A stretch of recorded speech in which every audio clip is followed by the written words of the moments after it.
Big fine top 4ನೇ ಸ್ಟೋರಿಯನ್ನ ನೋಡ್ತಾ ಹೋಗೋಣ. ಗ್ಯಾರಂಟಿ ನ್ಯೂಸ್ ನಲ್ಲಿ ಛಾಪ ಕಾಗದ ಹಗರಣದ ಬಿಗ್ ಎಕ್ಸ್ಕ್ಲೂಸಿವ್. ಇದು ಅಬ್ದುಲ್ ಕರೀಂ ಲಾಲ್ ತೆಲಗಿ ನಡೆಸಿರೋ ಹಗರಣಕ್ಕಿಂತ ಬಹಳ ದೊಡ್ಡದು. ಸ್ಟಾಂಪ್ಸ್ ಅಂಡ್ ರಿಜಿಸ್ಟ್ರೇಷನ್ ಡಿಪಾರ್ಟ್ಮೆಂಟ್ ಮಾಡುವಂತ ಕೆಲಸವನ್ನ KSLECA ಮಾಡ್ತಾ ಇದೆ.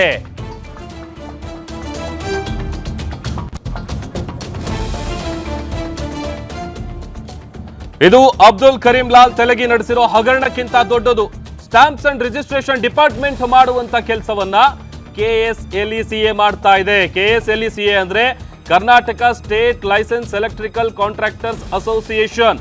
ಸ್ಟಾಂಪ್ ಪೇಪರ್ ಪ್ರಿಂಟ್ ಮಾಡುವ ಅರ್ಹತೆ ಇಲ್ಲದಿದ್ರೂ ಕೂಡ KSLECA ಮುದ್ರಣ ಮಾಡುವಂತ ಕೆಲಸ ಮಾಡ್ತಾ ಇದೆ. 2016ರಿಂದ ಫ್ರಾಂಕಿಂಗ್ ಯಂತ್ರದ ಮೂಲಕ ಛಾಪ ಕಾಗದ ಪ್ರಿಂಟ್ ಆಗ್ತಾ ಇದೆ. ಒಂದೇ ಛಾಪ ಕಾಗದದ ಆ ಒಂದು ಪ್ರತಿ ಏನಿರುತ್ತೆ ಅದನ್ನ ಜೆರಾಕ್ಸ್ ಮಾಡಿ ಮಾರಾಟ ಮಾಡಿರೋದು ಬೆಳಕಿಗೆ ಬಂದಿದೆ. KSLECA ಅಕ್ರಮ ವಿಚಾರಕ್ಕೆ ಸಂಬಂಧಪಟ್ಟಂತೆ 2022ರ ಸಂದರ್ಭದಲ್ಲಿ ಶಿರಾ ಠಾಣೆಯಲ್ಲಿ ಒಂದು FIR ಕೂಡ ಆಗಿತ್ತು. ಜಗದೀಶ್ ಗೌಡ ಮತ್ತು ಅಂಜನಾ ಕುಮಾರಿ ಅನ್ನುವಂಥವ್ರನ್ನ ಶಿರಾ ಪೊಲೀಸರು ಅರೆಸ್ಟ್ ಮಾಡಿದ್ರು. ಇಷ್ಟಾದ್ರೂ ಕೂಡ ಈ ಸ್ಟಾಂಪ್ ನಕಲಿ ಮಾಡ್ತಾ ಇದ್ದಾರೆ ಖತರ್ನಾಕ್ ಅಧಿಕಾರಿಗಳು. ಬಳಿಕ ಈಶ್ವರ್ ರಾಜ್ ಎಂಬುವವರಿಂದ ಹಗರಣ ಸಂಬಂಧ ಹೈಕೋರ್ಟ್ಗೆ ಒಂದು PAL ಅನ್ನ ಸಲ್ಲಿಕೆ ಮಾಡಲಾಗಿತ್ತು. ಮೈಸೂರು ಜಿಲ್ಲೆಯ 12 ಸಬ್ ರಿಜಿಸ್ಟ್ರಾರ್ಗಳ ವಿರುದ್ಧ ಕ್ರಮ ಕೈಗೊಳ್ಳುವ ಬಗ್ಗೆ ಮಾಹಿತಿಯನ್ನ ಕೊಟ್ಟಿದ್ದಾರೆ. ಜೊತೆಗೆ KSLECA ವಿರುದ್ಧ ಕೇಸ್ ದಾಖಲಿಸುವುದಾಗಿ ರಶ್ಮಿ ಮಹೇಶ್ ಅವರು ಹೇಳಿದ್ರು. ಇಂಧನ ಇಲಾಖೆ ಪ್ರಧಾನ ಕಾರ್ಯದರ್ಶಿ ಆಗಿದ್ರು ರಶ್ಮಿ ಮಹೇಶ್ ಅವರು. ಇದಕ್ಕೆ ಸಂಬಂಧಪಟ್ಟಂತ ಮಾಹಿತಿ ಕೊಟ್ಟಿದ್ರು. ಸರ್ಕಾರಕ್ಕೆ ಎಷ್ಟು ನಷ್ಟ ಆಗಿದೆ ಅದನ್ನು ಕೂಡ ರಿಕವರಿ ಮಾಡೋದಾಗಿ ಒಂದು ಅಫಿಡೇವಿಟ್. ಅದರ ಜೊತೆಗೆ ಈ ಅಫಿಡೇವಿಟ್ ಎಲ್ಲ ಆಯ್ತು, ಕ್ರಮ ಕೈಗೊಳ್ಳುವ ವಿಚಾರ ಆಯ್ತು. ಬಟ್ ಇಲ್ಲಿವರೆಗೂ ಕೂಡ ಯಾವುದೇ ರೀತಿಯಾದಂತಹ ಕ್ರಮವನ್ನ ಕೈಗೊಳ್ಳೋದಕ್ಕೆ ಅಧಿಕಾರಿಗಳು ಮುಂದಾಗಿಲ್ಲ. ಅವರು ಆವತ್ತು ಬಂದು ಇನ್ನೊಂದು ಅಫಿಡವಿಟ್ ಫೈಲ್ ಮಾಡ್ತಾರೆ. ಇಷ್ಟು ಅಫಿಷಿಯಲ್ಸ್ ಹೆಸರು ಮೇಲೆ ನಾವು ನೋಟಿಸ್ ಎಲ್ಲ ಇಶ್ಯೂ ಮಾಡಿ ಆಲ್ರೆಡಿ ಆಕ್ಷನ್ ತಗೊಳ್ಳೋದಕ್ಕೆ ವ್ಯವಸ್ಥೆ ಮಾಡಿದ್ವಿ. ಈ ಅಸೋಸಿಯೇಷನ್ ಮೇಲೆ FIR ಮಾಡೋದಕ್ಕೆ IGRಗೆ ನಾವು ಹೇಳ್ಬಿಟ್ಟಿದ್ದೀವಿ. ಎಷ್ಟು ಲಾಸ್ ಆಗಿದೆ ಗೌರ್ಮೆಂಟ್ಗೆ ಅದನ್ನು ಇನ್ನೂ ಲೆಕ್ಕ ಮಾಡ್ತಾ ಇದ್ವಿ. ಸೊ ಗೌರ್ಮೆಂಟ್ ಕೋರ್ಟ್ ಏನು ಹೇಳಿದ್ದೆ, ನಾವು ಬಂದು ಕೋರ್ಟಲ್ಲಿ PAL ಫೈಲ್ ಮಾಡಿ ಏನು ಹೇಳಿದ್ವಿ, ಇದು SITಗೆ ಕೊಡಬೇಕು. SIT ತನಿಖೆ ಮಾಡುವಾಗ ಅದು ಕೋರ್ಟ್ ಮಾನಿಟರ್ಡ್ ಆಗಿರಬೇಕು. ಆವಾಗಲೇ ಇದು ಸತ್ಯ ಹೊರಗೆ ಬರೋದು. ಎಷ್ಟು ಲಾಸ್ ಆಗಿದೆ, quantum of loss to the government, ಆವಾಗ ಕರೆಕ್ಟಾಗಿ ಎಸ್ಟಿಮೇಟ್ ಆಗುತ್ತೆ. ಒಂದು at least approximately we can get to know what is the total loss to the government ಅಂತ ಹೇಳಿ. ಬಟ್ ಕೋರ್ಟ್ ಏನು ತೀರ್ಮಾನ ಮಾಡಿದ್ರು ಅಂದರೆ ಅವತ್ತು 20ನೇ ತಾರೀಕಿಗೆ ಫೆಬ್ರವರಿ ಇಷ್ಟು ಇದು ಅಫಿಡವಿಟ್ ಎಲ್ಲ ಫೈಲ್ ಮಾಡಿಬಿಟ್ಟಿದ್ದಾರೆ. ಸೊ ಗೌರ್ಮೆಂಟ್ಗೆ ಇವಾಗ ಸ್ವಲ್ಪ ಜ್ಞಾನ ಬಂದಿದೆ. ಗೌರ್ಮೆಂಟ್ ಬಂದು ಇದ್ರ ಮೇಲೆ ಆಕ್ಷನ್ ತಗೊಳ್ತಾರೆ ಅಂತ ನಮ್ಮ ಭರವಸೆ ಇದೆ.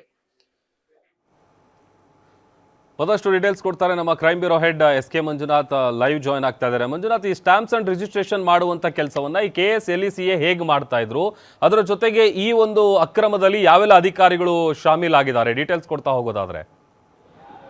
ಪ್ರಭು, ಇದು ಇಂಧನ ಇಲಾಖೆ ಅಡಿಯಲ್ಲಿ ಬರ್ತಕ್ಕಂಥ ಬೆಸ್ಕಾಮು, ಎಸ್ಕಾಮು, ಚೆಸ್ಕಾಮು ಜೊತೆಗೆ ಮೆಸ್ಕಾಮು, ಈ ಏನು ಬೆಸ್ಕಾಮ್ ಇಲಾಖೆಗಳಿದ್ದಾವೆ ಆ ವ್ಯಾಪ್ತಿಯಲ್ಲಿ ಯಾರಾದರೂ ಹೊಸದಾಗಿ ಮನೆಗೆ ವಿದ್ಯುತ್ ಮೀಟರ್ಗಳನ್ನು ಅಳವಡಿಸ್ತಕ್ಕಂಥ ಸಂದರ್ಭದಲ್ಲಿ ಕೆಲವೊಂದು ಅಗ್ರಿಮೆಂಟ್ ಪೇಪರ್ಗಳನ್ನು ಬಳಕೆ ಮಾಡಲಾಗುತ್ತೆ. ಅದು ತೇಟ್ ಕಂದಾಯ ಇಲಾಖೆಯಲ್ಲಿ ಬಳಸ್ತಕ್ಕಂಥ ಏನು ಈ ಸ್ಟಾಂಪ್ ಪೇಪರ್ ಇರುತ್ತೆ ಅದೇ ರೀತಿಯಾದ ಈ ಸ್ಟಾಂಪ್ ಪೇಪರ್ ಈಗ ಜಾರಿಯಲ್ಲಿದೆ.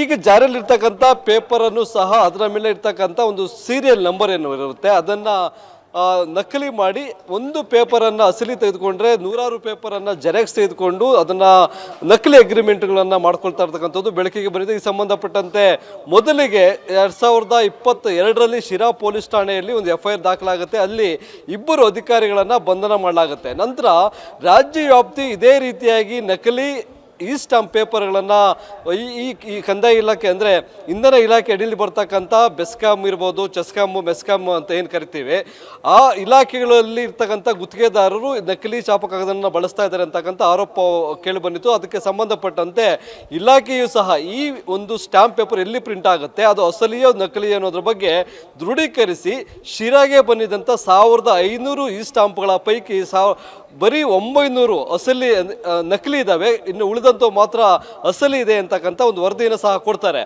ಹೀಗಾಗಿ ಈ ಪ್ರಕರಣವನ್ನ ಗಂಭೀರವಾಗಿ ತೆಗೆದುಕೊಂಡು ತನಿಖೆ ಮಾಡಿಸಬೇಕು ಅನ್ನೋ ನಿಟ್ಟಿನಲ್ಲಿ ಸಾಮಾಜಿಕ ಹೋರಾಟಗಾರಂತ ಈಶ್ವರ ಅವರು ಹೈಕೋರ್ಟ್ನಲ್ಲಿ ಒಂದು PIL ಸಲ್ಲಿಸ್ತಾರೆ. ಅದರ ವಿಚಾರಣೆ ನಡೆಸ್ತಕ್ಕಂಥ ಸಂದರ್ಭದಲ್ಲಿ ಮೊದಲಿಗೆ ಈ ಒಂದು ಹಗರಣದಿಂದ ಯಾವುದೇ ರೀತಿಯಾದಂಥ ನಷ್ಟ ಸರ್ಕಾರಕ್ಕೆ ಇಲ್ಲ ಅಂತಕ್ಕಂಥ ಒಂದು ವರದಿಯನ್ನು ಕೊಡ್ತಾರೆ. ಬಳಿಕ ಇಂಧನ ಇಲಾಖೆಯ ಪ್ರಿನ್ಸಿಪಲ್ ಸೆಕ್ರೆಟರಿ ಆಗಿದ್ದಂಥ ರಶ್ಮಿ ಮಹೇಶ್ ಅವರು ಒಂದು ಅಫಿಡವಿಟ್ ಅನ್ನು ಸಲ್ಲಿಸ್ತಾರೆ. ಇಲ್ಲಿ ಲೆಕ್ಕ ಸಿಗ್ತಾ ಇಲ್ಲ, ಆಗಿರ್ತಕ್ಕಂಥದ್ದು ಏನು ಪತ್ತೆಯಾಗಿರ್ತಕ್ಕಂಥ ನಕಲಿ ಅಗ್ರಿಮೆಂಟ್ ಪೇಪರ್ಸ್ ಏನಿದ್ದಾವೆ, ಸ್ಟಾಂಪ್ ಪೇಪರ್ಸ್ ಏನಿದ್ದಾವೆ, ಅವುಗಳ ಸೀರಿಯಲ್ ನಂಬರನ್ನು ನೋಡೋದಾದರೆ, ಜೊತೆಗೆ ಈ ಚಾಲನನ್ನು ನೋಡೋದಾದರೆ ಇವೆಲ್ಲವೂ ಫೇಕ್ ಆಗಿದೆ ಅನ್ನೋದು ಗೊತ್ತಾಗಿದೆ. ಒಬ್ಬ ಗುತ್ತಿಗೆದಾರ ಒಂದು ಈ ಸ್ಟಾಂಪನ್ನು ತೆಗೆದುಕೊಂಡ್ರೆ ಅದನ್ನು ಜೆರಾಕ್ಸ್ ಮುಖಾಂತರ ಬೇರೆ ಬೇರೆ ಅಗ್ರಿಮೆಂಟ್ಗಳಿಗೆ ಬಳಕೆ ಮಾಡಿದರೆ ಅದೆಲ್ಲವನ್ನು ಸಹ ಅಧಿಕಾರಿಗಳು ಕಣ್ಮುಚ್ಚಿ ಅದರ ಮೇಲೆ ಸಹಿ ಮಾಡೋ ಮುಖಾಂತರ ಈ ಹಗರಣದಲ್ಲಿ ಭಾಗಿಯಾಗಿದ್ದಾರೆ ಅಂತಕ್ಕಂಥದ್ದು ಸಾಬೀತಾಗಿತ್ತು. ಹಾಗಾಗಿ ಮೈಸೂರು ಭಾಗದಲ್ಲಿರ್ತಕ್ಕಂಥ ಸುಮಾರು 12 ಜನ ಸಬ್ ರಿಜಿಸ್ಟರ್ಗಳ ಮೇಲೆ ಒಂದು FIR ಅನ್ನು ದಾಖಲು ಮಾಡೋದಕ್ಕೆ ಸೂಚನೆಯನ್ನು ಸಹ ಕೊಡ್ತಾರೆ. ಅಂದರೆ ಇದು ಕೋರ್ಟ್ಗೆ ಕೊಡ್ತಕ್ಕಂಥ ಮಾಹಿತಿ. ಇಂತಹ ಅಧಿಕಾರಿಗಳು ಈ ಹಗರಣದಲ್ಲಿ ಭಾಗಿಯಾಗಿದ್ದಾರೆ, ಅವರ ವಿರುದ್ಧ ನಾವು ಮೈಸೂರಿನಲ್ಲಿ FIR ಅನ್ನು ದಾಖಲು ಮಾಡ್ತೇವೆ ಅಂತಕ್ಕಂಥ ಒಂದು ಅಫಿಡೇವಿಟ್ ಅನ್ನ 2024ರಲ್ಲಿ ಹೈಕೋರ್ಟ್ಗೆ ಸಲ್ಲಿಸ್ತಾರೆ. ಆದರೆ ಇಲ್ಲಿವರೆಗೂ ಸಹ ಅಂತಹ FIR ದಾಖಲು ಮಾಡೋದಿರ್ಬೋದು ಅಥವಾ ಈ ಹಗರಣದಲ್ಲಿ ರಾಜ್ಯ ವ್ಯಾಪ್ತಿ ನಡೆದಿರ್ತಕ್ಕಂಥ ಏನು ಈ ಒಂದು ಸ್ಟಾಂಪ್ ಪೇಪರ್ ಹಗರಣ ಏನಿದೆ, ಎಷ್ಟು ಕೋಟಿ ಹಗರಣ ಆಗಿದೆ ಅನ್ನೋದ್ರ ಬಗ್ಗೆ ಲೆಕ್ಕ ಹಚ್ಚೋದಕ್ಕೆ ಯಾವ ಇಲ್ಲಿ ಲೆಕ್ಕಿಗನೂ ಇಲ್ಲ ಅನ್ನೋದು ಸಹ ಪತ್ತೆಯಾಗಿದೆ. ಹೀಗಾಗಿ ಇಲ್ಲಿ ಅಧಿಕಾರಿಗಳಿಗೆಲ್ಲ ಗೊತ್ತು ಇಲ್ಲಿ ಅಕ್ರಮ ಆಗಿದೆ, ಕೋಟ್ಯಾಂತರ ರೂಪಾಯಿ ಹಗರಣ ಆಗಿದೆ. ಆದರೆ ಆ ಹಗರಣ ಯಾರು ಮಾಡಿದ್ರು, ಇದ್ರ ಹಿಂದೆ ಇರ್ತಕ್ಕಂಥ ಕಿಂಗ್ ಪಿನ್ ಯಾರು ಅನ್ನೋದನ್ನ ಪತ್ತೆ ಹಚ್ಚುವಂತ ಕೆಲಸ ಸರ್ಕಾರ ಮಾಡ್ತಾ ಇಲ್ಲ. ಹೀಗಾಗಿ ಕೋರ್ಟ್ಗೂ ಸಹ ಇವರು ಸುಳ್ಳು ಮಾಹಿತಿಯನ್ನು ಕೊಟ್ಟಿದ್ದಾರೆ. ಹಾಗಾಗಿ ಬೇರೆ ಬೇರೆ ಇಲಾಖೆ ಅಂದ್ರೆ ಯಾವುದಾದ್ರೂ SIT ರಚನೆ ಮಾಡಬೇಕು ಅಥವಾ CBIಗೆ ಈ ಒಂದು ಪ್ರಕರಣದ ತನಿಖೆಯನ್ನ ಕೊಡಬೇಕು ಅಂತಕ್ಕಂಥದ್ದು ಸಾಮಾಜಿಕ ಹೋರಾಟಗಾರರಾದಂಥ ಈಶ್ವರ ಅವರ ಬೇಡಿಕೆ ಆಗಿದೆ. ಪ್ರಭು, ಓಕೆ, ಥ್ಯಾಂಕ್ ಯು ಮಂಜುನಾಥ್, ಅದೆಲ್ಲ ಡೀಟೇಲ್ಸ್ಗಾಗಿ.